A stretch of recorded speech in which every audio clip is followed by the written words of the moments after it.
For everyone today, if you joined us last time, thanks for coming back. We had a bit of an introduction to extremist ideologies, which are domestic to the U.S. last time. This will be a deeper dive into all of those ideologies, plus more tools for your own personal framework, and tools from agencies such as the FBI, Secret Service, Homeland Security, and DHS, so that we can provide you with a complete survey of what's out there. And in the next session, we'll be guiding people through their own personal local frameworks, the development of that, so with these tools. So thanks so much for joining us. So are we ready to go, Lisa? I think so. Well, thank you everyone for being here. We have a few people joining, but they'll catch up. And so welcome. This is Identifying the Threat Within, Extremist Ideologies. We're focusing on domestic ideologies today. In a week from today, if you join us again, we'll be focusing on international ideologies as they relate internationally and also in the U.S. And so we have a number of wonderful speakers here today, but a couple of things, and that is this session will be recorded because we will be sending it to you all later as a link. Plus, we'll be sending you the PowerPoint and all of the tools. We'll be putting many links in the chat, but don't worry, we'll be sending out an email, and we will be finding you on LinkedIn if we don't have your email, in order to get you the information so that you'll have everything you need. So if you missed the chat, we'll be sending out the chat plus emails with all the links in it. And so if you have questions for the host, we'll be taking questions at the very end, the last 20 or 30 minutes. Please put them in the chat, and you can message the co-host directly. You can put them generally in the chat. We do have a rule, a way of being in the world, and that is, while this is for police leaders, some people find this because it was open on LinkedIn and other people could be here, and we know that opinions differ. So this is a forum where there are likely to be many views, and one rule is that we respect each other's views, ideologies, religion, race and ethnicity, so that we can have a thoughtful, deep dive discussion into some really challenging topics for many people. So I'll begin to introduce our speaker. We have Dr. Ann Speckhard, who is joining us from the Washington, D.C. area. Anne, would you like to say a few words?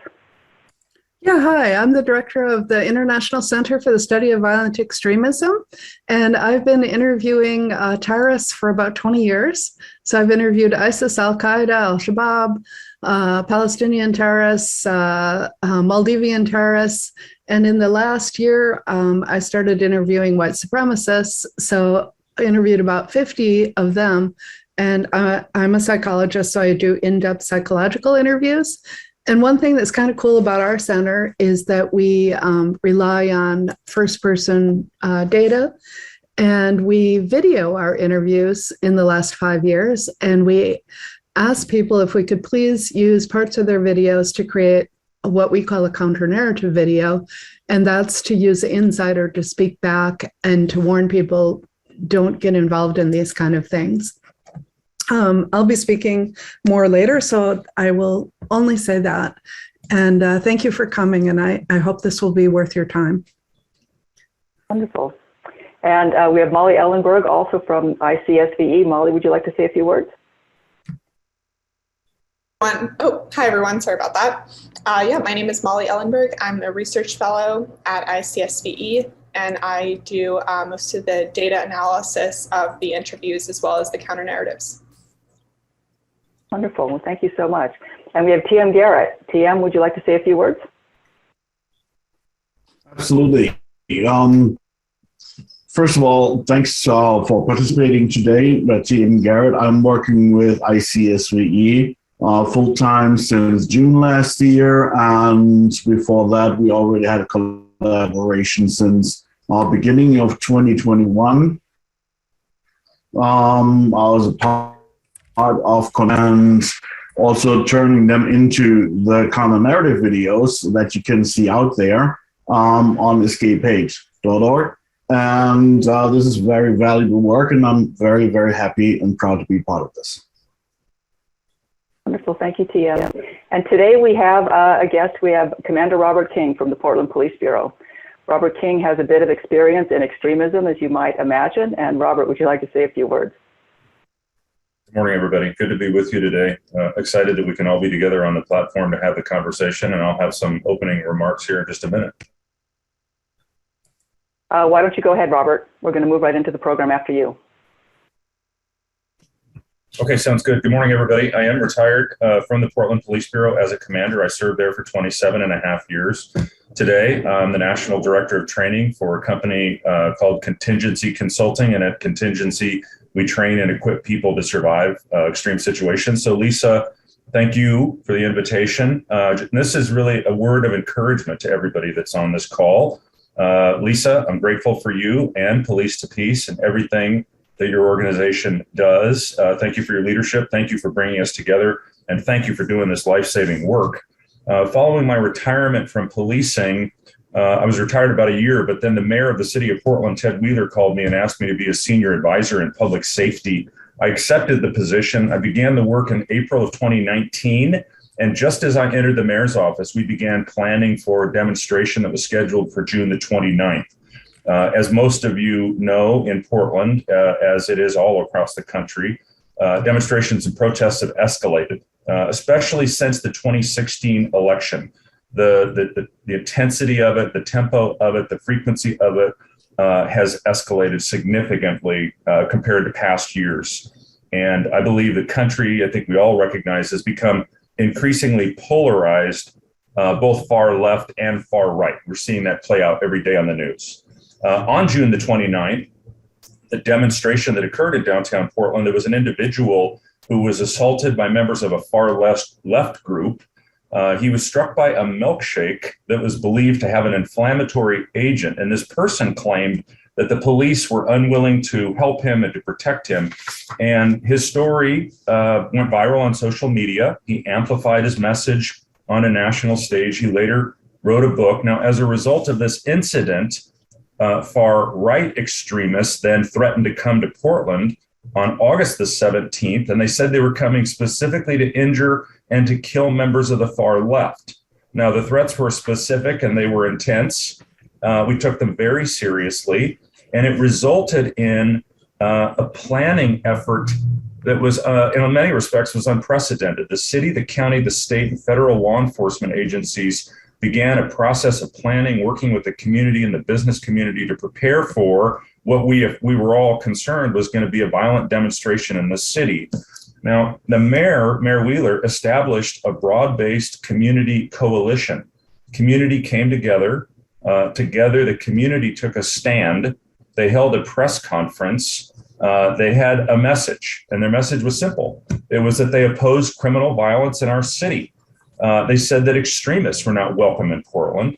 And they said the refrain became, we all oppose criminal violence, not in our city, not in our home. We did everything humanly possible between June the 29th and August 17th to increase communication, collaboration, cooperation, and coordination in our effort to prepare for the 17th. And as a result, we had a very well-resourced and well-planned operation that was largely successful. But as a result of June the 29th, we learned a vital lesson. And the lesson was this: it's not enough to plan and prepare for these events and for the operations themselves. We must also have an extremely robust communications plan and a strategy to both gain and to maintain the narrative. Now, some of you probably heard Winston Churchill said that a lie gets halfway around the world before the truth has a chance to get its pants on. So what we did in the face of this threat was we established a multi-agency joint information center with all the public information officers from every agency participating. And as a result, we owned the airways and we owned the narrative. And we learned after that event, after that weekend, that there were about 8 or so million social media impressions across the country related to Portland and the protest, and responses were largely neutral to positive. Now, in all of this, we learned a vital lesson. When everybody in our community across differences comes together around common cause, our chances of being successful are dramatically increased. Now, little did we know that in the country, a perfect storm was brewing, and we all know what happened as a result of the murder of Mr. George Floyd. In Portland, we had 170 days of continuous protest and demonstrations. And over the last 2 years, I think we've seen unprecedented demonstrations and violence in our cities all across our country.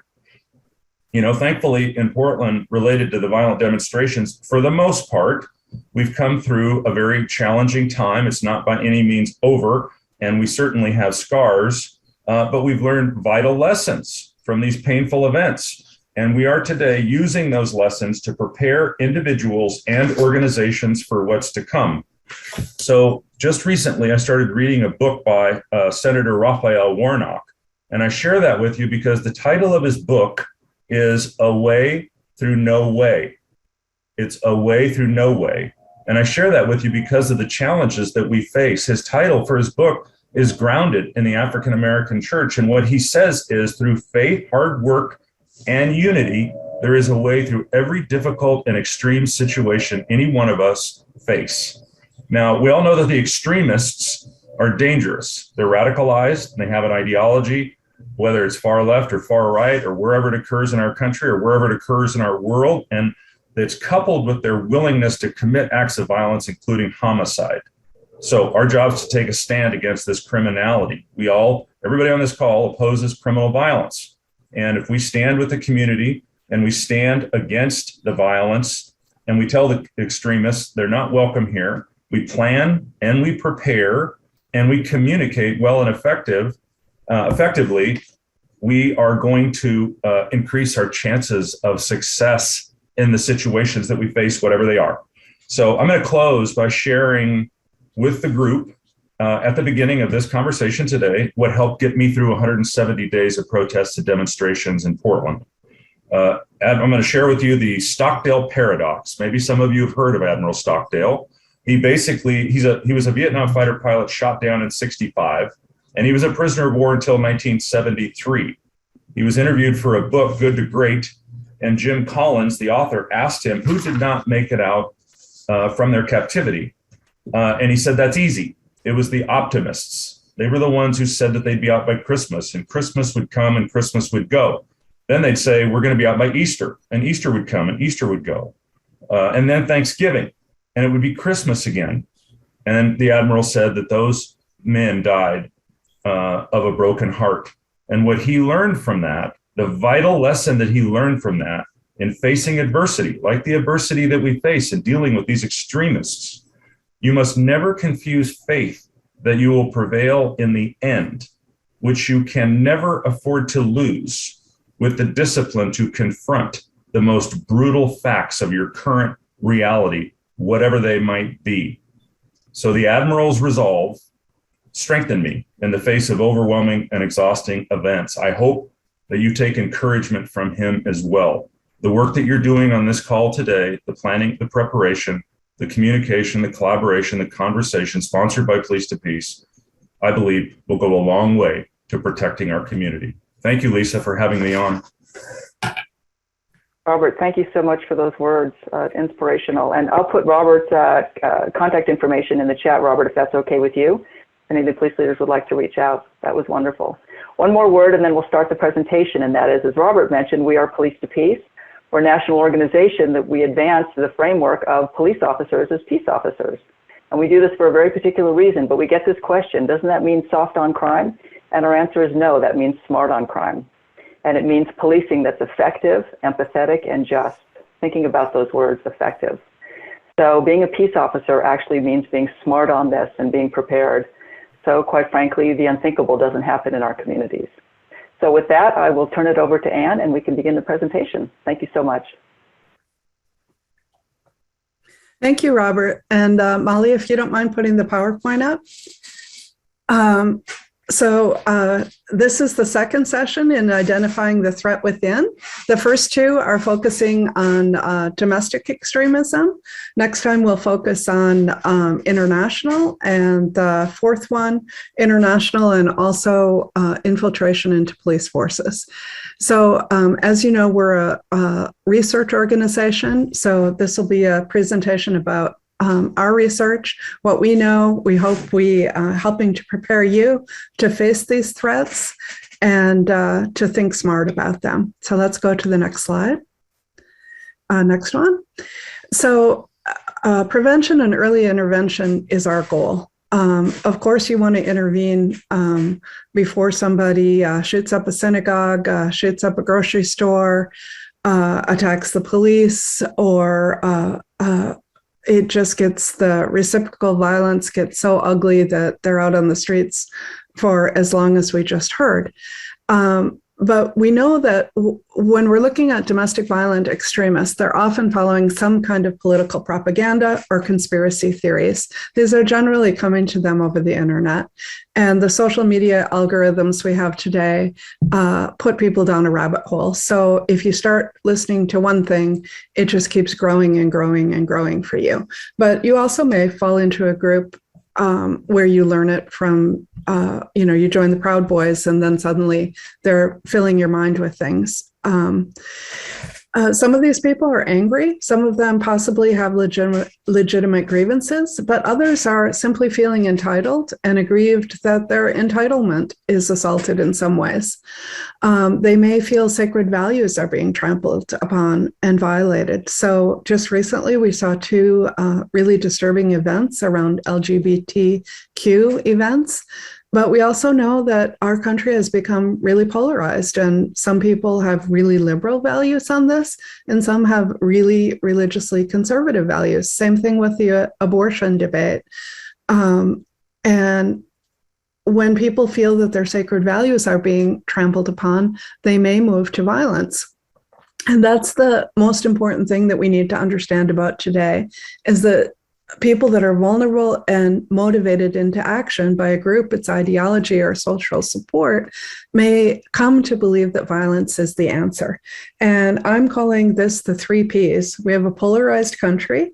We have propaganda that's selling all kinds of conspiracy claims from whites are the dominant people that should rule, and colored people are animals, Jews are behind white replacement, white genocide, or we have QAnon telling us that the government has a cabal that's trafficking and sexually abusing children, or we have a claim that the election is stolen and that the people need to come back and rise up and save democracy, or let's see. Well, there's all kinds of them. But anyway, the 3 Ps are a polarized country, propaganda with conspiracy claims, and then lastly, promotion of violence. So if someone starts on this trajectory, they're on a trajectory into terrorism, into domestic violence. And the question for you as police is, how can I predict this? Who's the person that's going to move into violence? How fast will they move? And I have to tell you, we're finding that it's greatly accelerated. Back when I was studying Palestinian terrorists, they were groomed for a long, long time, face to face. Nowadays, people get on the internet and they move into action really quickly. We saw the Buffalo shooter a year on 4chan. Sometimes you see people weeks and they move into action. And part of the reason for that is that some of the conspiracy claims have been mainstreamed. They're seeing important people endorsing the conspiracy claims, like when we had Flynn making his pledge to QAnon. Sometimes when we had statements from President Trump telling the Proud Boys to stand by, it gives the idea that these conspiracy claims are true, they should be followed, and that the people should take power. So they should ignore you. The police are no longer the ones that are enforcing the rule of law and the courts. These people are convinced that they should take it into their own hands. Then your question is, how are they weaponizing? And in this country, it's usually going and getting a gun. But we also do have many examples of people weaponizing with trucks. That's happened in Europe a lot more. I hope we won't see it here. Bombs, all kinds of things. And then the question is, who can stop them and how can we stop them left of boom? How can we get it way out here before there's an attack? Let's go to the next slide. So there is a continuum of pathology, and we know that most violent extremists are not mentally ill. That doesn't mean that they don't have emotional problems. They tend to be unstable, volatile. As I said, some feel entitled. So we're going to talk about the different groups in a second. You'll see where the entitlement is. And we find, we just did the sample of 50, and Molly cracked the data for us, and we found that they often have a history of adverse childhood experiences, which include physical abuse. And if you've been a victim of violence, it's much easier to cross over that barrier of violence. Some have been victims of sexual abuse, emotional abuse, physical neglect, emotional neglect, parental divorce and separation, mental illness in the household, substance abuse in the household, domestic violence, a household member incarcerated, their own drug use. So these are all things that make them really vulnerable. And we learned last time, and you can go and watch our training from last time. It's on both of our websites, ICSVE and Police to Peace. We learned last time that there's 4 things that work together. There's a group, there's an ideology, there's social support. Social support comes over the internet now. And then there's whatever's inside of you, the vulnerabilities, the motivations to act. So you can see from this list, these are people that have a deep need for belonging, a deep need for significance. They may grab onto the idea of a noble purpose, and they may feel their noble purpose is to pick up a gun and go shoot people, maybe even attack the police. So this is what we need to understand, get on top of, and act left of boom. So let's go to the next slide. What do they believe? When we look at white supremacists, they fall into 4 groups, and they're overlapping. There's Christian identity, and I'm not going to go deep into this, but Christian identity basically believe that white people are the true people of God, and that Jews and minorities are the seed of Satan, that they were that Eve was deceived by Satan and had another line. And there's many variations of Christian identity, but I'm not going to go into them all. But basically that white people are ordained by God, and they're supposed to be supreme over the rest, and that Jews are the ultimate enemy of white people. Odinism is more paganistic, Norse gods, believing that you should be strong and that white people are supreme and you should follow them. And we've written papers on this where you can go really in depth, but I'm not going to go in depth right now. Neo-Nazism is basically following the ideas of Hitler and having white power, white nation, and subduing, eliminating other races. And QAnon, believing that there is this cabal that is overtaking America, that liberals are trafficking in children. And then we see things like Pizzagate, where someone really believed that there were sexually abused, trafficked children in the basement of a building that didn't have a basement, and went with a gun because he so believed that he wanted to liberate these children. So you see a righteous act by an individual that doesn't trust the system anymore. So he doesn't call the police, he goes there to act on his own. And all 4 of these, you'll see them interwoven into these groups. So let's go to the next slide. So again, with white supremacism, they believe that whites are supreme, that Jews are evil. They believe in white replacement, white genocide. And this is a theory that says that the Jews have a conspiracy and that they want to rise up minorities in the place of whites. And to fight back against that, white supremacists believe in something called racial holy war. Not everybody believes that racial holy war will actually happen, but some do. And Dylan Roof, for example, who went and shot up a black church, believed that he could kick it off. And many of these believe that by an extreme act of violence, a mass shooting, they can kick off the racial holy war. And at that point, some chaos will ensue. But the whites that hopefully these groups, from their point of view, have in the military, in the police, in the government, will switch things and take over, and a white nation will be established. And then they will have a day of reckoning where they will hang the liberals, the Jews, the race traitors, and either push minorities out or eliminate them. And many of these believe that LGBTQT is, I think that was supposed to be a plus. Oh, no, T is a sin and sick. And the funny thing is, in our sample, we found a lot of people that said, as they got out, that they admitted that they were gay. So they were projecting their hate onto others, the feeling of sinfulness onto others. And these people definitely believe in governmental overthrow and rising up white communities or an entire white nation. So let's go to the next slide. And here are some of their symbols and slogans. TM went quite in detail last time. One that we didn't talk about is the hand signal, which is white power. Here's the W, here's the P. It's a little bit hard to imagine, but if you can see the W and the round part of the P, that's white power.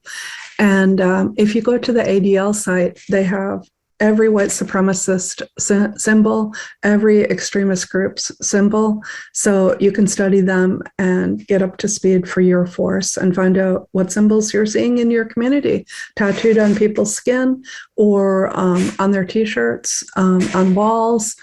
Sometimes if they do terrible things to synagogues and grave sites, you see it there, and on and on. So let's go to the next slide.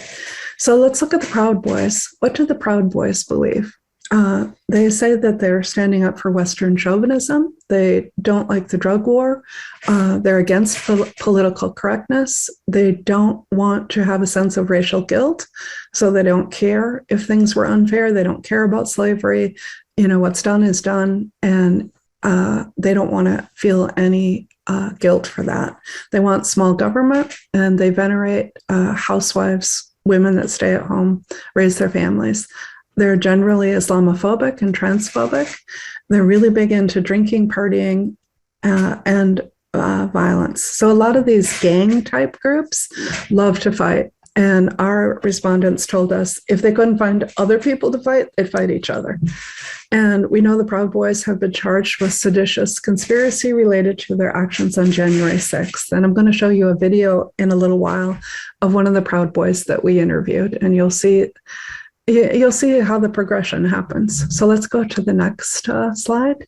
So here are some of their symbols. You see the white power, you see the Proud Boys, you see their orange caps, and so on. So let's go to the next slide. What about Oath Keepers? They were founded in 2009 by a former U.S. Army paratrooper, and they claim to be defenders of the Constitution.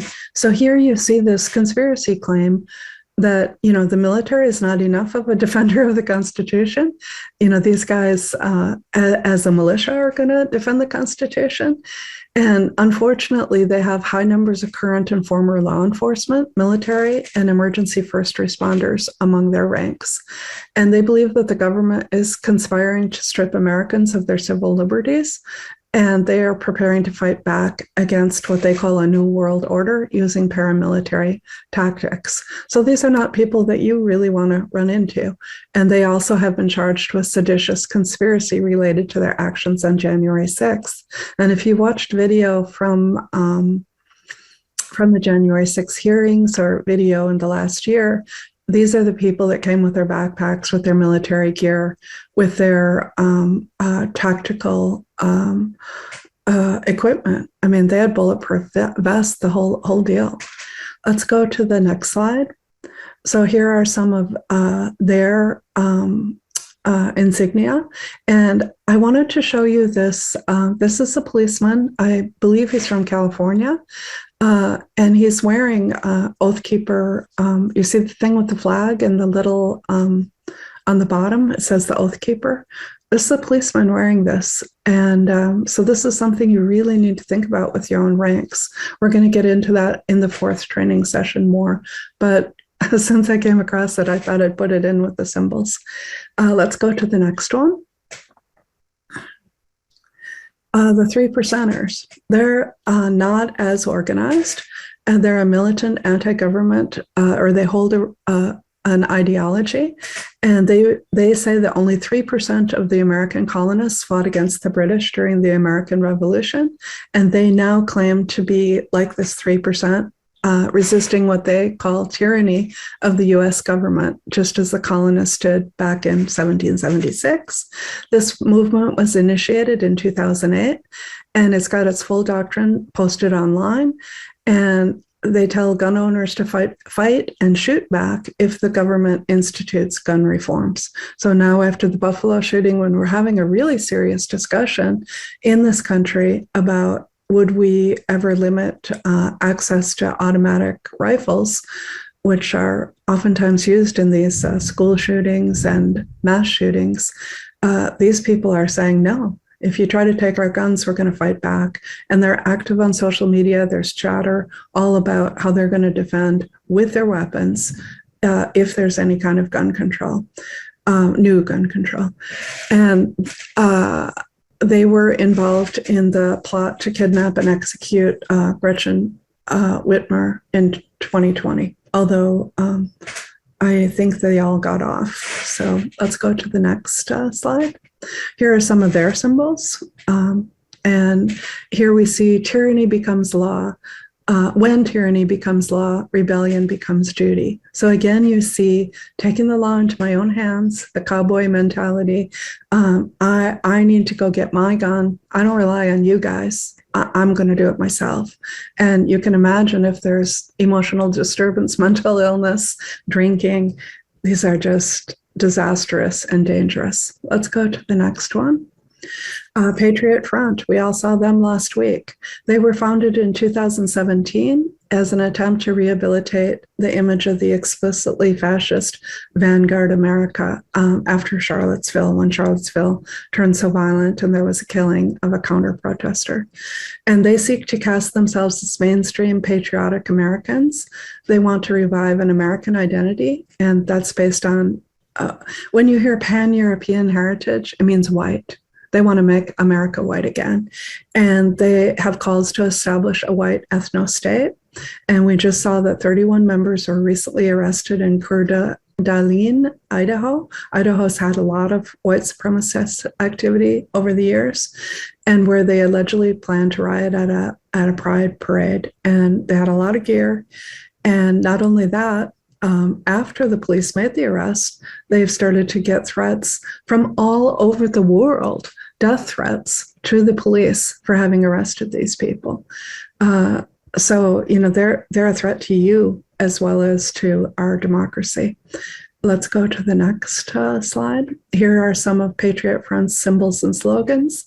Again, life, liberty, victory. And, you know, very militant in their way of thinking. Let's go to the next slide.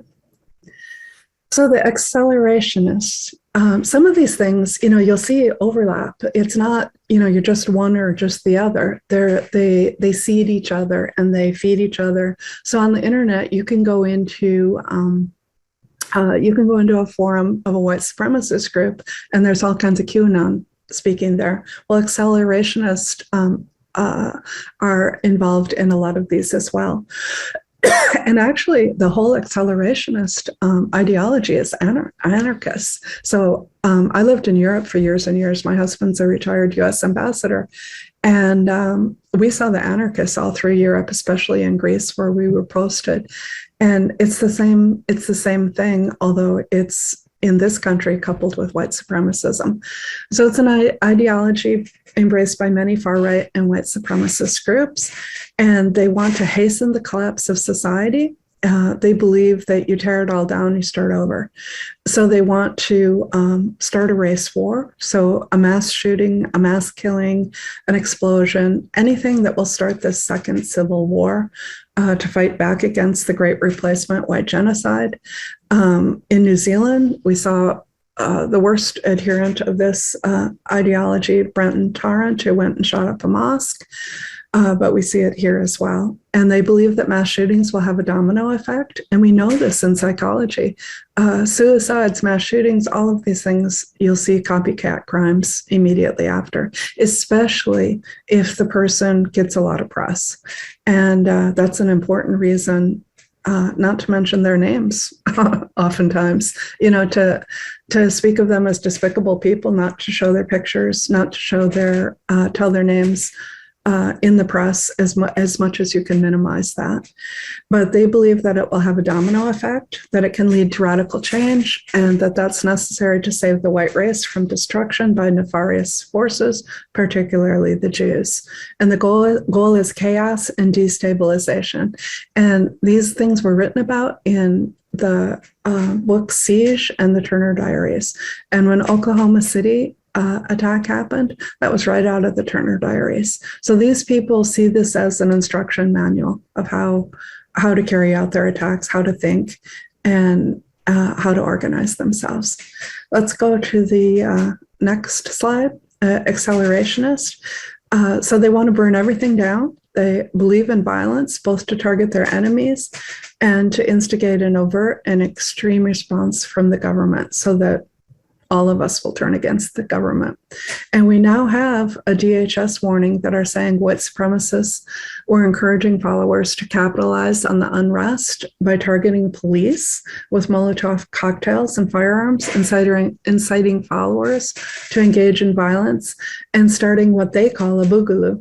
And that's a term used by some violent extremists to refer to the start of the Second Civil War and by shooting into a crowd.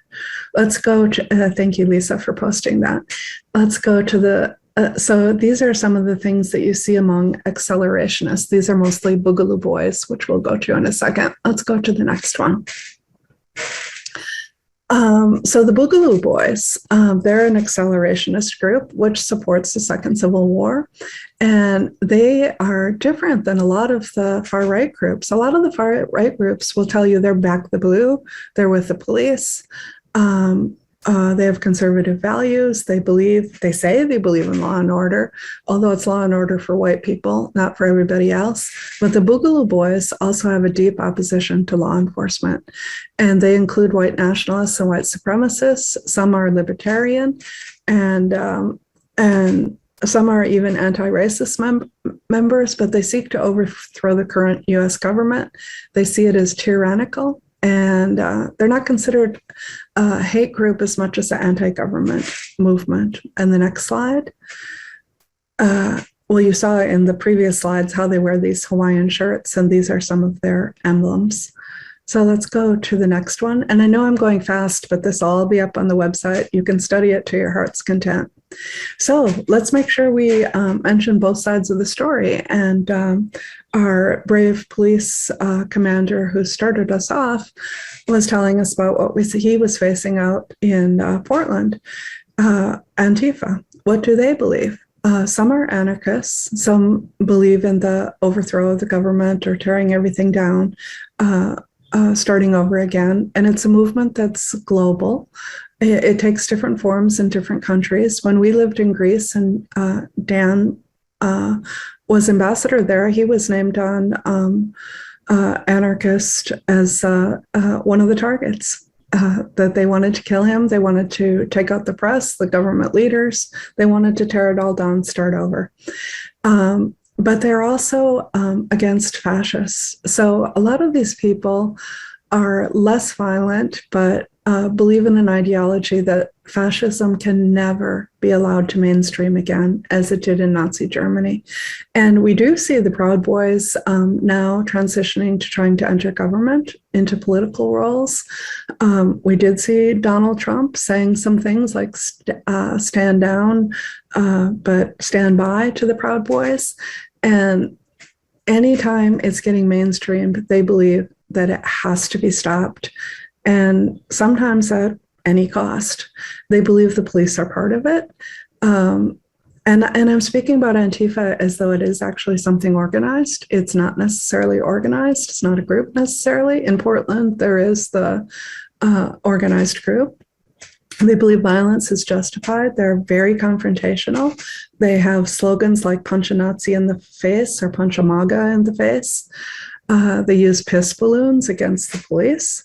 They believe in doxing. So they're real big on putting out people's personal information, which was just a threat to the police that arrested the Patriot Front. That wasn't Antifa doxing. That was other people threatening to dox. So putting out where you live, your phone number, personal information about you, your social media sites, in the hope that, in their case, trying to get white supremacists fired from their jobs, shunned, and hopefully to quit the movement. And doxing has positive and negative effects. If you're deep into the movement, usually white supremacists are very proud of being doxed and think that enhances their reputation in the group.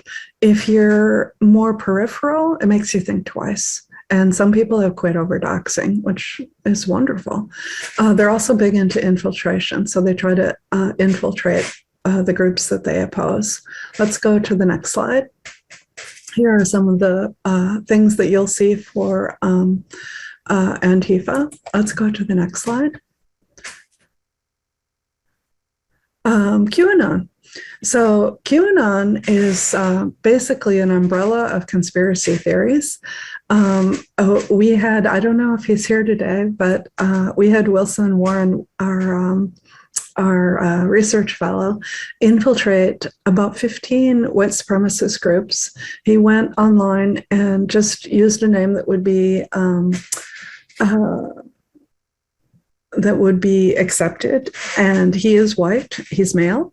And he got into all these groups and found that they were just totally overlapping with QAnon, posting all kinds of QAnon claims.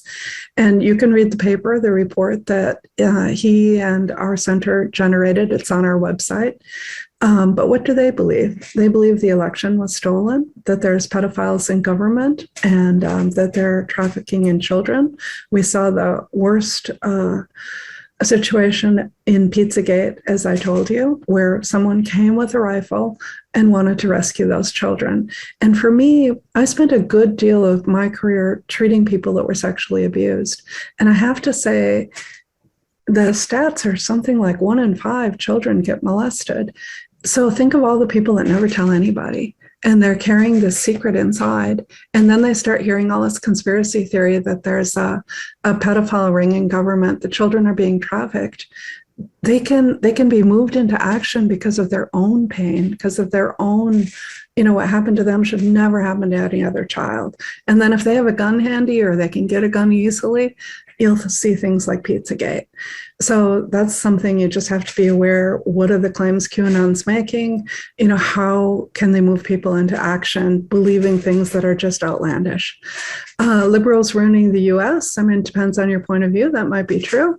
For Christians, there's been a claim for years, for decades, that we're moving towards one world governance. It's basically, a lot of times George Soros is named in it. It's repeating a lot of claims against Jewish people, but a fear that we will lose our democracy and we'll have one world governance and it'll be totalitarian, and that Christians need to rise up against this. Q was dropping all his drops over the last years and directing them. There was a belief that Trump will save us all, and that a storm was coming, and that there will be a day of reckoning with hangings.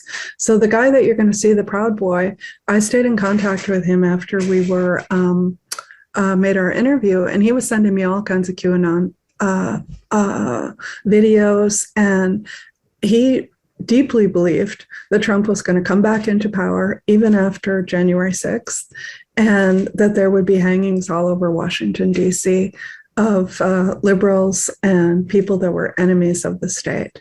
And QAnon also believes that COVID is a conspiracy to control all of us. And, COVID is a plague, that's for sure, but I don't think it's a government conspiracy. So let's go to the next slide. Here are some of the QAnon symbols and slogans: that there's a calm before the storm, which Trump unfortunately repeated. Where we go one, we go all. So this feeling of unity, I'm not alone facing this confusing COVID-filled world where the president is claiming that the election was stolen and that it's claimed to be Christian. And the crazy thing is that QAnon is becoming as accepted as mainline religions. That's what the survey data people are telling us, that it's a considerable amount of people that are taking QAnon basically as a new religion.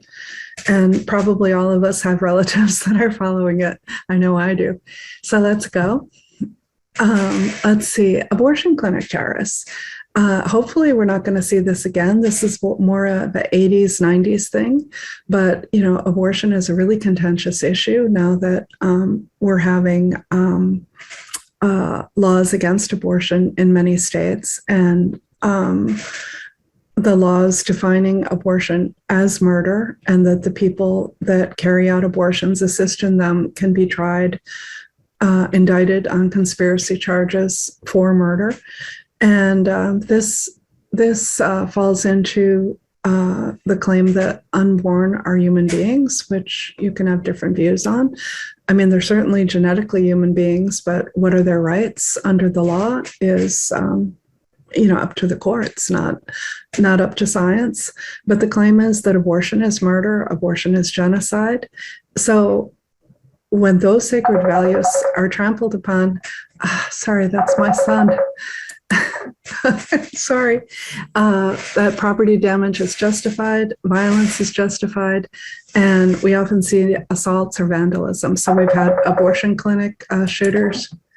And sorry, I can't make that stop on my computer, but that's my son over in Berlin trying to call me. Let's go to the next slide. And we can expect to see a lot more of pro-choice and pro-life people out on the streets against each other. So Paul Hill is one of the abortion clinic shooters that killed an abortion doctor provider.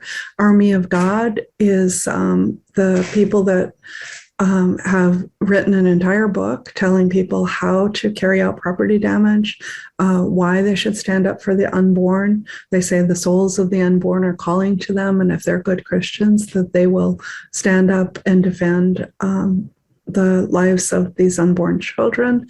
And here you see this pro-life poster with both a bomb and a rifle in it. Let's go to the next slide.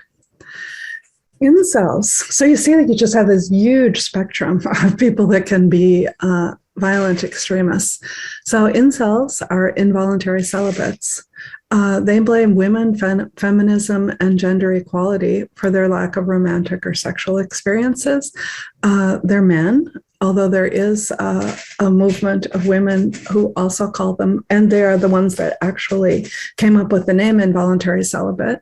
But the women aren't organizing with violence. They just organize and speak to each other. But the men believe in this thing called the black pill, that society is rigged against men who lack money, status, or physical attractiveness, and that they will be blocked from entering into romantic relationships, and that women are shallow and are always trading up, interested in money, prestige, good looks, and won't give them the time of day.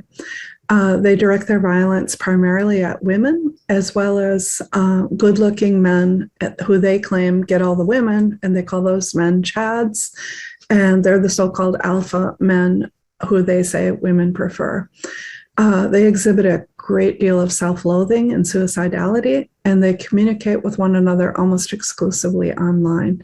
We got access a year ago to incels.co, which is a forum of incels, and we put together a survey and put it out, and what we found was that the incels have a lot of mental health issues, self-described, not, we didn't do any diagnosis ourselves, but many of them describe themselves as autistic, deeply depressed, suicidal.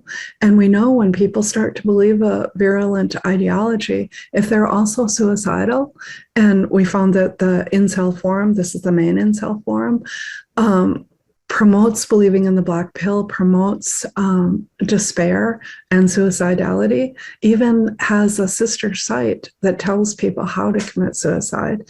But they'll talk about things like roping, and they glorify the incels that went out and did mass shootings. Yeah, so here's the next symbols and slogans. So Chads are the good-looking men that they oppose. Stacys are the good-looking women that they say reject them. Beckys are the plain Janes. Black pill is their ideology. Roping is suicide, but they often talk about roping, that you should take out Stacys and Chads as you rope. So don't just kill yourself, take others out. And they often say things like, go Elliot Rodger, who was one of the attackers. And here we see Alec Manassian saying that the incel rebellion has already begun. He was an attacker in Canada. We will overthrow all the Chads and Stacys. All hail the supreme gentleman, Elliot Rodger. And if you're trying to follow them, you really have to be on the internet, and you have to be on their forums and know who's in your community. And they're dangerous, but they're not as dangerous as these other groups. Most of them are just despairing, angry, trading in all this bile on the internet, but some of them get moved into action. So let's go to the next slide. Oh, well, now we are to our interview. So I thought I would show you one or more videos of the people that have gotten into these different groups. This is Josh Pruitt. He was in the January 6th riots. He threw a podium. There's video of him throwing a big podium across the room. He says he did not attack the police, that he's back the blue guy. But you'll hear his story. As a kid, he grew up with a mother that overdosed on heroin in front of him. And he was growing up in a broken family. He self-emancipated around 15 or 16. He drinks too much. He's now been charged, but I talked to him, I think, a week or two after the Capitol riots. And here's some of what he told me. And he agreed to make a counter-narrative video. And I should say, we really believe in prevention, and we really believe that people that have been in these things can be the best people to speak against it. So Facebook's partnered with us, and we're using these, and we did the same with ISIS and Al-Shabaab, to try to put them all over the internet and be a counter to the rabbit hole, so that when people encounter things that take them into the white supremacists, the Proud Boys, that they might run into one of these and get the idea to think again, maybe go to our Escape Hate website and go get some help and get out of it. So let's play this. I was a Trump supporter. I was nothing really crazy about it, nothing serious. 3 months ago, I think, the initial MAGA march. I'm a little amped up as it is, and I see Antifa. One of the guys started just coming at me, trying to rile me up with a bullhorn, yelling at me. The guy from Antifa is literally being like, oh, come over the fence, I'll fuck you in the ass. There's 10 Antifa out there ready to jump me, so they followed me. I'm a bodybuilder, used to be an MMA fighter. I start kind of going towards them. And then a group of guys come from behind me that I later found out were Proud Boys, and basically kept me from getting jumped. And so I just started hanging out with these guys. Didn't know anything about them. Didn't even know who the Proud Boys were. I got into some scuffles with Antifa. So did they.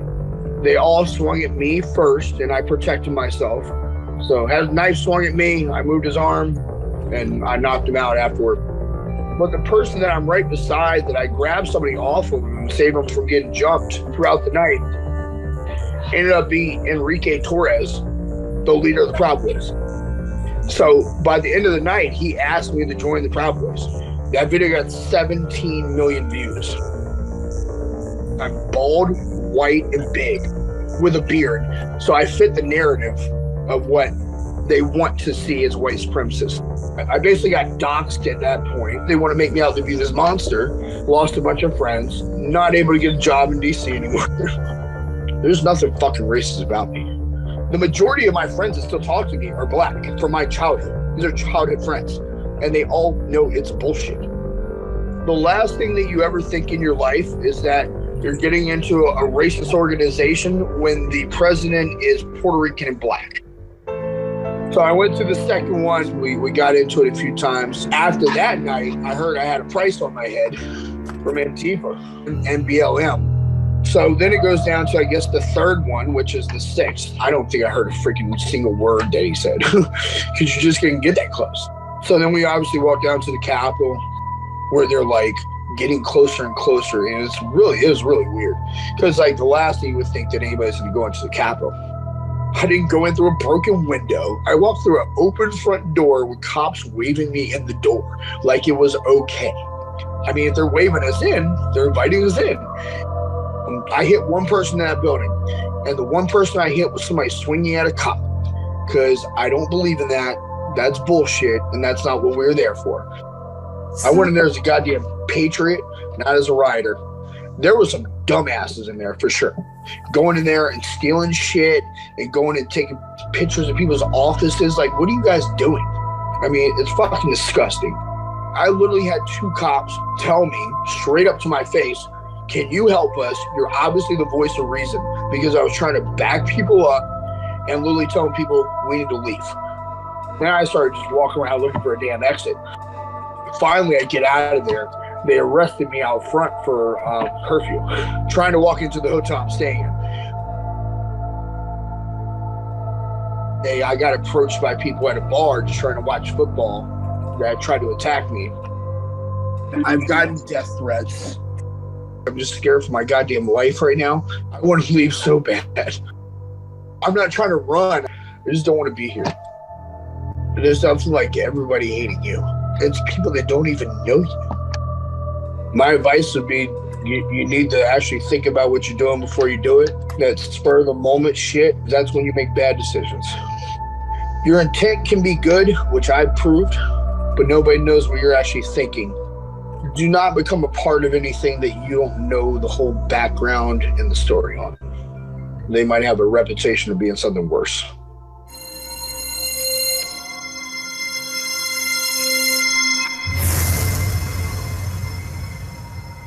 So I think you see here a guy that's really downplaying a lot of the things he did. He was charged, and I believe that he was found guilty at this point. I'm not sure. But he's really downplaying it. But you see also the confusion in his, that he's not really understanding what he's joining, not really understanding that he's getting hyped up and going to take part in something violent until he actually does it. But he's also, a guy that's got a drinking problem, has got a lot of emotional problems, and, should have steered clear, but didn't have the good sense to steer clear. And as we said in our last session, in 50% of the cases of active shooters, somebody in the family knows. And in 50% of the cases, nobody in the family tells you guys or their friends. And these are the kind of people you got to catch them early before they do acts of violence. Talk to him. I mean, he was somebody that was bartending and loved the police. I mean, maybe a policeman could have got to him and said, this isn't a good group for you to be in. This isn't going to be good for you. It's going to end bad. And I think the next 2 case examples, I'm going to let you watch them on your own. So let's go ahead from those slides and just go to this one. So who can intervene? It's really important that, as we were told at the outset, that you put your communication strategies together, that you think of every way possible that you can de-escalate. Can you keep these groups apart from each other? Because as you can see, that reciprocal radicalization is very strong. Can you try to make things less instead of more? You don't want to tear gas people that you don't have to tear gas. And who in your community can be intervening, can be seeing the signals early on: teachers, social workers, community leaders, religious leaders. And who are you arresting for minor crimes? Who's getting the drug-related crimes? Who's doing the street fighting, especially when they're drunk? Do you see symbols on their bodies, on their clothes? Do you see signs that they may go way farther?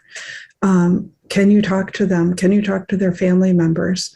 Can you create enough trust that family members will call you early on and that you can try to stop it? Although it's very hard to stop someone when you don't have proof. As we spoke last time, sometimes if people are making threats on social media or threats to their friends or their family, you can get a psychiatric evaluation and you can get them short-term committed.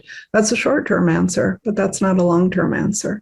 And then you also want to look for, who's being bullied in your community, who's a victim of abuse and neglect, rape, who's been witnessing community violence and needs to feel that you're their protector, that they don't need to protect themselves or protect other people like themselves that they've identified, or they don't have to stand up for their sacred values, that they can trust our law and order system.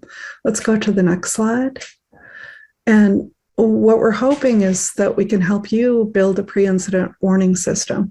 So I would definitely advise that you all get people to track social media for the groups that are active in your community, that you start to recognize and track these symbols and signs, and that you know who's active on the ground. As we know, especially saw in Portland, but we've seen it all over the place, that people travel to join rallies. And people came all over the United States to join the January 6th attacks. And if you can identify who's following these leaders, who's following these groups, and how far down the violent extremist terrorist trajectory have they gone? Do they have a weapon? As we heard last time from Jim Bierman, sometimes you can offer to a family, we'll lock up your arms for you, so that, yeah, there's guns in the house, but they're temporarily locked up at police headquarters if you're willing to do that. And you want to know what their friends and family are saying about them and keeping contact with them so that the more dangerous they become, and if and when they start making threats, you can step in. And you really want to know who are the good interveners. Like TM is someone that intervenes with people, and he is a former white supremacist. And, he oftentimes just contacts somebody on Facebook and say, I saw what you posted. You want to talk about that? And yeah, I used to be where you are, but, it's going to lead to death and destruction. You're going to end up in prison, or you're going to end up doing something that you're going to hate yourself for the rest of your life, or you're going to end up dead. And oftentimes former extremists are very valuable in intervening, but there's all different levels of interventions. And as police, if you can try to engage these people and see them as human beings and help them to step back from it, that's the best thing you can do. So let's go to the next slide. And this is over to you, Lisa. And I think I'll conclude here. And I'm sorry that it's, and we're really happy to answer questions. The questions, you can either voice them yourself, we are recording, or you can put them in chat, and chat is completely private. We won't be sharing that with anybody. So your question, it won't be identified to you, but our answer will be recorded. So you'll have it later. But over to you, Lisa. Wonderful. Well, thank you so much. What you're seeing here is a diagram, which is a framework. And this is developed by Jim Bierman. Jim is a 40-year plus police leader. He couldn't be here today as he's going to a family wedding in a different city. He developed this for his own community, and also Jim is a strategic site liaison for the DOJ and the Public Safety Partnership, and also the past president of the National Police Foundation. So what he thought in terms of intervening in his own community, and his community was the San Bernardino Extremist event, which happened 10 or 15 years ago. So that was his experience in this particular area. So he calls it the MHR gun violence triangle, where you have mental health crisis, which Anna's been talking about, you have opportunity, which is the radicalization, and then you have the availability of firearms. This is why this is unique to the U.S. In fact, I think I heard from Anne that violent extremists from other countries come to the U.S. and are encouraged to go to gun shows because they can easily get firearms. So that is the weapon of choice here in the United States, as opposed to bombs or trucks, which Anne mentioned earlier. So we'll be sending out this diagram as well, but we have a few more comments about it. Molly, if we can go to the next slide. So here's the first part of the triangle, mental health, right? And Anne has gone through this thoroughly. This is vulnerabilities and motivations, but it includes ideologies, right? It resonates violent groups, and we're covering this more in the next session, session 3. But there's a framework, and the framework is, as you develop your own, our goal for this program is that you come away with the ability to develop your own framework. No one can do that for you. All policing is local. But in the framework, working with mental health professionals, for example, and others in the community to identify professional interventions. Here's the question. Why did the Buffalo shooter's mother or family not call anyone if they knew someone to call? There was no framework, right? Also in Uvalde. And so clearly the grandmother probably had information or was around her grandson prior to her being shot, and could have, if there had been a framework in place and local policing had been aware, he had been identified. So identifying someone through this mental health framework and then having some sort of operationalizing of a program for implementing the professional health, mental health intervention that you have in your community, whatever that is. It's a phone number. If you're a small agency, it could be a single individual. You could have a liaison with the local hospital or mental health professionals, and asking yourself in advance, who are you going to call? You've just met the grandmother for an Uvalde type shooting, and she's alive, and she says to you, look, I think my grandson has a problem. What do you do? That's our goal for you, that you have some sort of framework. The second is firearms, and Anne mentioned this, and I mentioned this as well. We all know about the availability of firearms. It is a large factor in these mass shootings. There are weapons of choice, et cetera. In Europe, it may be more bombs and trucks, but here the availability of firearms is such that that is the weapon that people use. Here's a question for police leaders. What is the state and availability of firearms in your community? Do you know that? Can you get a framework where you can operationalize a program? If people if they were worried about a family member, what do they do? Can you do a gun lot giveaway? These are very successful programs, and you can actually probably get money from that from the DOJ and the COPS office. So we realize that this is problematic, and that storing community members' guns, where your city attorney or your county attorney may not want you to do that for liability reasons. The real question is, what is the framework, the state and availability of firearms in your community, and how can you lessen that if people wanted to turn over their firearms or get them out of the house because they were worried about someone? Do they know what to do? What is your public messaging around that? Again, that's the second part of the triangle for this framework. And then Molly, we can go to the next slide. And the last is opportunity, which we've been talking about today. So you have an individual who's been harmed or is otherwise disturbed. They have a grievance. They meet a group. They have an ideology. It's unlikely that they're lone without some sort of ideology, but it happens. And in fact, that's a question we got in the chat. Are mass shooters mostly loners, or do they always have ideologies? But the opportunity, right? The opportunity is now pervasive because it's on the internet. And so the warning signs for determining whether someone is seeking an opportunity, whether they are on the internet or in the community, did you see the following things? We'll be distributing all of the symbols today. This PowerPoint will be sent out to all of you along with this recording.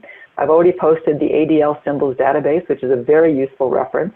If you see these symbols, you may be seeing someone who has been traumatized in some way, who is reaching out. They're seeking opportunity. They've identified with a group. It's a hate group that is radicalizing them into violence. Some groups do not do that, as Anne mentioned, but most, in fact, do. They radicalize them into violence, and then eventually the individual takes an action. And so what we want to do is we want to have a framework in place with these 3 prongs to catch that individual ahead of time. So they could be stopped if they could be talked out of it if possible, or stopped if need be. Here's the goal for operationalizing programs. Dispatchers listening for warning signs, workforce listening for warning signs and looking, faith leaders looking for warning signs, educators, which we now know with the Uvalde shooting, very important for bullying, and then developing a positive but strong response. As if you were here to hear for Commander Robert King in Portland, who had 170 straight days of skirmishes and skirmish lines and riots and protests between right-wing and left-wing extremists in Portland, it was a whole of community approach that got them through that. Were they unscathed? No. Do they still have that framework in place? Yes, they do. In fact, Police to Peace has been working in Portland for 2 years with the Portland leaders in order to get them to a place where we could get beyond that.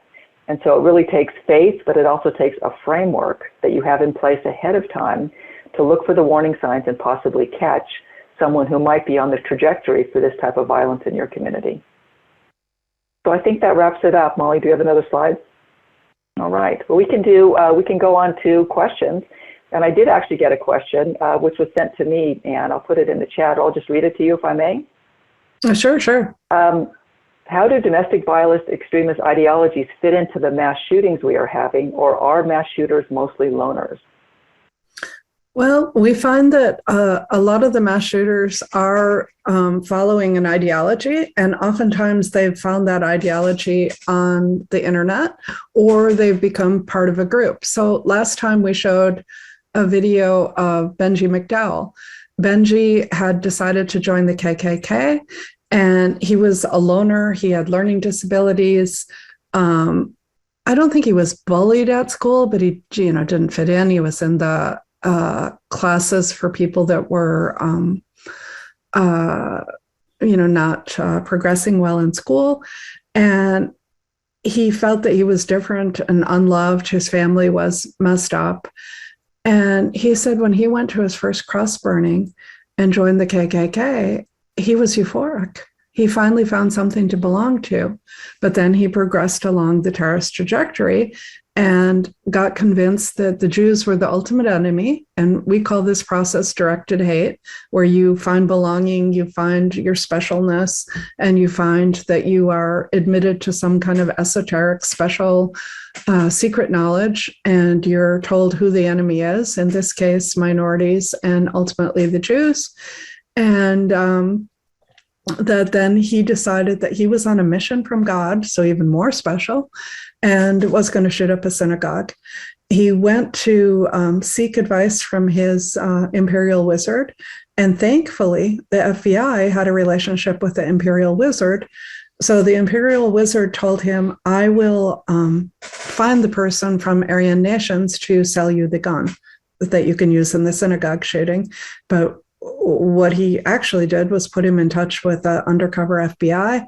And thankfully, Benji did get his gun from this guy. So he was extremely serious, ready to do it.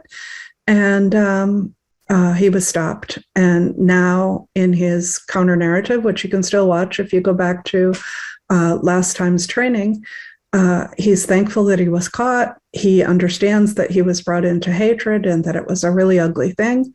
And thankfully, TM worked with him and helped him get out and to what TM calls erase the hate, to get some of his hateful tattoos off and to turn himself around. But there's an example of somebody that was in a group following the group's ideology, but acted independently, although he did tell his imperial wizard. And then there's other people that are just bullied at school, have really deep emotional issues and aren't following anybody. But most of these people are following the idea of a lone wolf when it comes to domestic extremism and terrorism is mostly a misnomer, because most of these people are following something on the internet. So they're following the ideology that a group's put out, the black pill for the incels, Army of God type literature for abortion clinic terrorists, all the ideologies that are out there. But there are certainly people that just act totally on their own and aren't following any ideology, or else they make their own ideology. Although a lot of these people that write their own manifestos are copying from what groups have put out. I don't know, Molly, TM, do you want to add to that at all? Okay. And then we have this other question about, do big tech companies have a responsibility in helping to identify the calls to action or arms? We've been and notification to local law enforcement. We've been really lucky to have Facebook stand beside us as we fought ISIS over the last 5 years, and still are. And now they've been working with us. I guess I should call them Meta, because it's now Meta.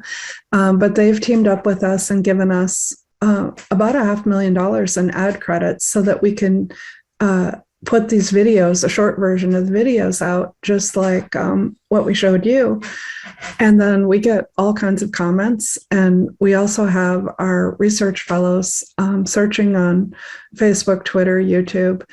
And the scary thing is they're finding all kinds of people that are in these groups and espousing violence. And so we're hoping that our small initiative makes a difference and makes a difference in terms of prevention and intervention. I know that Meta does work with the FBI. They do inform. I don't know how it comes down to local law enforcement. I hope they inform you. They should. And I think that that would really be an issue between local law enforcement and the FBI. But certainly all of these social media platforms have big responsibility. That's something actually that I brought up in ISIS trials when women that were duped and went to Syria and were immediately locked up in madafas, that's ISIS guest houses, and were shocked and said, this isn't what was advertised to me over Facebook. And the judge or the opposing attorney says, well, you had to have known. This was all over everywhere. It was on the news. It was here and there. And I think, well, if that single person should have known that they were being told lies and being brought along the terrorist trajectory, what about the social media companies where all these lies were hosted? Shouldn't they have known as well? Don't they have culpability? And in my view, they do. And there are takedowns happening now. But they're not, the takedowns when it comes to white supremacism far right are really hard because a lot of these people say, oh, it's just a joke. Or they put out memes that are, is it hate speech or is it a joke? And that's a tough one. So Molly TM, you want to say any more on that? And there's a related question about bullying. Oh, I'm sorry, go ahead, TM. No, let me turn on the camera real quick. No, well, what Ann said is exactly correct because you have to identify their stages of radicalization. In the previous, we named it different, but it's the same thing. You have to see where somebody stands when you see an incident, a hate crime, even something like a swastika on campus, which are early signs that somebody's radicalizing. And before we put people in those boxes and just label them as anti-Semites, no, it looks like a duck, walks like a duck, walks like a duck, must be a duck. Not every action by somebody who does something anti-Semitic or does something racist doesn't mean the person is an anti-Semite or racist. You have to look at the intentions. Like Ann said, it might have been a joke, which means it is something anti-Semitic or racist, but the intention is a different one. So I call it unintentional racism, unintentional anti-Semitism, which doesn't make it better, but it's easier for us to understand and to intervene and to prevent. And this is very important to look behind the facade before labeling too quick. This is very, very important. I'll just say too, Abrima put up a comment. Thank you for attending and putting up the comment that we spent the bulk of time talking about right-wing extremism, which we also did last time. Both the first two trainings are on domestic violent extremism. And we've had warnings from the FBI, from the Department of Homeland Security now for over 2 years that the biggest threat in the US today to the homeland is no longer ISIS, Al-Qaeda, the rest of them, but it's from racially and ethnically motivated violent extremists, basically white supremacists. And that's why I focus so much on them. I know some people like to label Black Lives Matter as terrorists. I'm not in that camp. We have a long, long history of racism and crimes against Black people. And, it's just a completely different thing. I don't think it fits in this rubric. Feel free to disagree with me, but that's why it was not included in the slides. And Ann Thomas had a question about bullying and big tech's responsibility. I think you might have answered that if you'd answered that for extremism. But I did get a related question, and that is, are school shooters ever extremists, or do they act as some other radicalization such as bullying? Have you run into that? I did answer that, but we can go into that again. Yeah, school shooters, sometimes they're, they can be following the black pill ideology. They can be following different ideologies that are out there, or they just might feel angry and upset and want to revenge against the people in their school because they were bullied, left out, hurting. And, sadly, sometimes when people are in a lot of pain and suicidal, they don't want to just take out themselves. They want to take other people with them.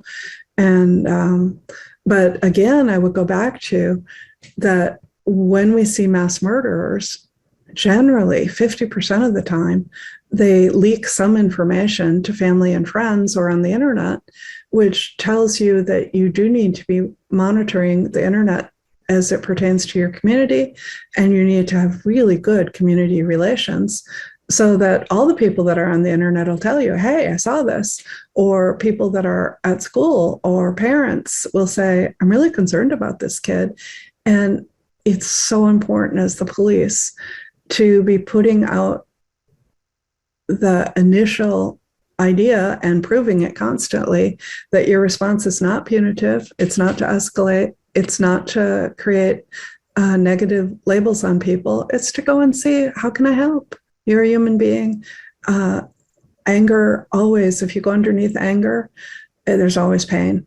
How can I get to that pain, and how can I get you the help you need so that you're not reaching for the gun? Well, and I think what Anna's pointing out, and something we've covered, and we do get questions on this, extremism, mass shootings, and school shootings, it's not as though they're three distinct things. The people behind them are mostly people who are in the communities, or they live nearby, or they travel to the communities.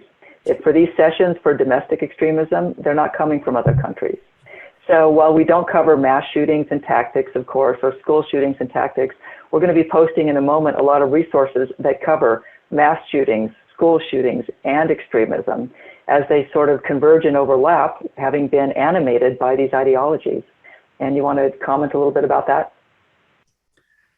No, I would just say that, I think you have to ask yourself now, am I seeing any of these groups in my community? Which ones are active? And, ask in your force, do you have a policy in your force if anybody's interacting with these people? How? Are they getting sucked into it? And how should you talk to them?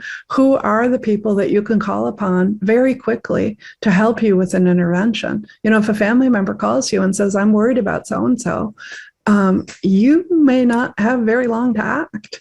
And, can you get the weapon out of their hands legally? Can you get them the help that they need? Do you have mental health intervention people that can help? What's your relationship with the school? Do they trust you? Are you in the schools in a positive way, or is it seen as contentious? And as you know, if you having protests where both sides are coming to the protests and it's angry, you heard Josh say, the Antifa guy was, yelling profanity to him, and, he's a fighter and a drunk. And, he's probably going to respond with violence. And then you've got this whole cycle just going in a circle. And how can you step in to intervene in that circle? That's the question you need to ask yourselves, and start to put together early intervention, that you're getting warnings of the signals, that the community, that you're building trust, that you're on top of the narrative, that you're out there meeting with community members, especially in the areas where these groups are active, and you're talking to them about what they think and believe and why they believe it. A lot of times it's just really good to listen and, to have people tell you all kinds of things. I found when I did these white supremacist interviews, I spent 2 hours with every person. And a lot of people don't really even understand why they got into it. But as they start to reflect and talk, they almost always get to the pain. And if you can be the kind of police officer that they can talk to, maybe you can direct them to much better solutions than violence, because these groups are directing them into violence. Wonderful. Well, any final questions? If anyone would like to come on camera, ask the question in the chat.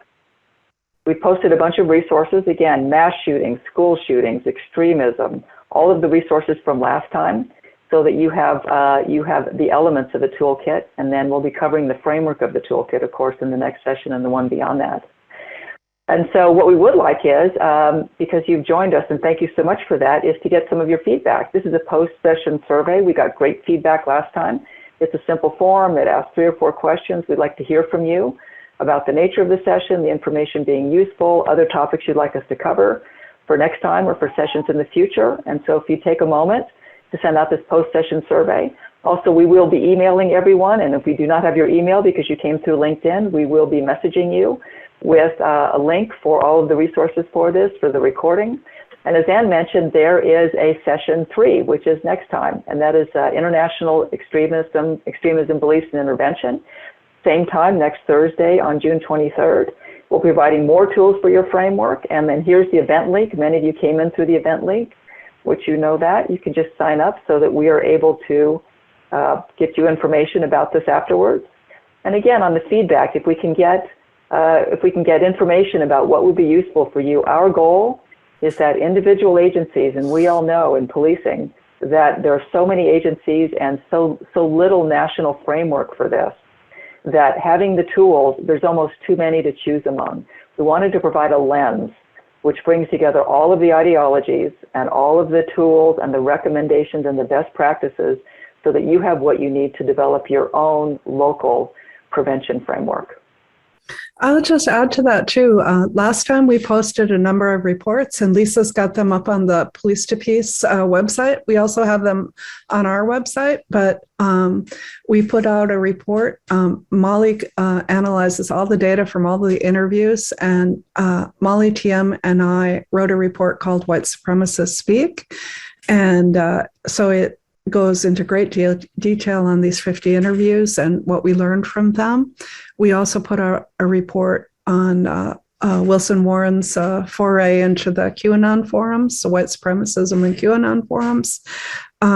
We put out a paper a long time ago on the ingredients that make a terrorist, the lethal cocktail of terrorism. And, if you like to read, just go on over to our website. Molly's a prolific writer, and we all write a lot, and we've got all kinds of videos and trainings, and we want to serve you, and we're really thankful to you for keeping us safe. And, the sad thing is this is bubbling down to really small communities. We think when we go home to visit family and we're no longer in the big city, we're safe. And it doesn't seem that way anymore. And we know, some of you are dealing with small forces and not a whole lot of resources. So we hope that we can give you something that's useful to you. And we did put our emails at the end of the PowerPoint. Feel free to email at any time. We're all here to help you. And thank you for coming. Thank you, everyone. Stay safe out there.